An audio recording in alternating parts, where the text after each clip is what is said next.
اچھا، تو خطے میں جو کشیدگی چل رہی ہے اسے ختم کرنے کے لیے ایران اب پوری طرح سے میدان میں آ گیا ہے۔ حالیہ دنوں میں سفارتی سطح پر بہت تیزی دیکھنے میں آئی ہے اور لگتا ہے کہ اب ایک مستقل حل تلاش کرنے کی کوشش کی جا رہی ہے۔ اور اس ساری بھاگ دوڑ میں جو ایک اہم شخصیت نظر آ رہی ہیں وہ ہیں ایران کے وزیر خارجہ عباس عراقچی۔ آپ اندازہ لگائیں کہ وہ صرف 2 دنوں کے اندر دوسری بار پاکستان پہنچے ہیں۔ اس سے صاف ظاہر ہوتا ہے کہ یہ مذاکرات کتنے ضروری اور فوری نوعیت کے ہیں۔ اور یہ ساری اہم ملاقاتیں ہو کہاں رہی ہیں؟ پاکستان کی دارالحکومت اسلام آباد میں۔ یہیں پر اعلیٰ سطح کی سفارتکاری کے ذریعے خطے کے مستقبل کا رخ متعین کرنے کی کوششیں ہو رہی ہیں۔ تو جیسا کہ ہم نے بات کی، اس پوری سفارتی مہم کو جو لیڈ کر رہے ہیں وہ ہیں ایران کے وزیر خارجہ عباس عراقچی۔ ان کا تجربہ اور خطے کی سیاست پر جو ان کی سمجھ بوجھ ہے وہ انہیں اس کام کے لیے ایک بہت اہم شخصیت بناتی ہے۔ اور پاکستان کی طرف سے مذاکرات کی میز پر کون تھا؟ Field marshal Syed Asim Munir. اب دیکھیں، ایک سفارتکار کی ملک کے سب سے بڑے فوجی عہدیدار سے ملاقات، اس سے یہ بات بالکل صاف ہو جاتی ہے کہ ان مذاکرات میں سیکیورٹی اور فوجی معاملات کتنے اہم ہیں۔ تو سوال یہ ہے کہ سرکاری طور پر اس ملاقات کا مقصد کیا بتایا جا رہا ہے؟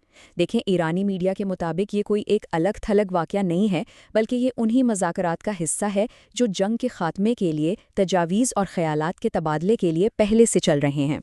چلیں، بات چیت تو ہو گئی، لیکن اصل سوال یہ ہے کہ ایران میز پر لے کر کیا آیا ہے؟ آئیے دیکھتے ہیں کہ امن کے لیے ان کی شرائط آخر ہیں کیا۔ ایران کا سب سے پہلا اور سب سے بنیادی مطالبہ ہے سیکیورٹی کا۔ ان کی سرکاری نیوز ایجنسی ارنا کے مطابق وہ مستقبل میں کسی بھی طرح کی فوجی جارحیت کے خلاف ایک ٹھوس گارنٹی چاہتے ہیں، یعنی بات صرف جنگ بندی کی نہیں بلکہ لمبے عرصے کے لیے تحفظ کی ہو رہی ہے۔ تو یوں سمجھیں کہ ایران کی حکمت عملی کے 2 اہم ستون ہیں۔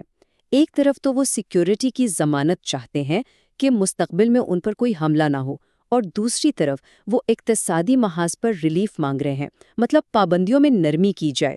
تو یہ صرف فوجی معاملہ نہیں بلکہ معاشی بقا کا بھی سوال ہے۔ لیکن یہ کہانی صرف پاکستان پر ہی ختم نہیں ہوتی۔ اسلام آباد کا یہ دورہ تو ایک بڑے سفارتی منصوبے کا پہلا قدم تھا۔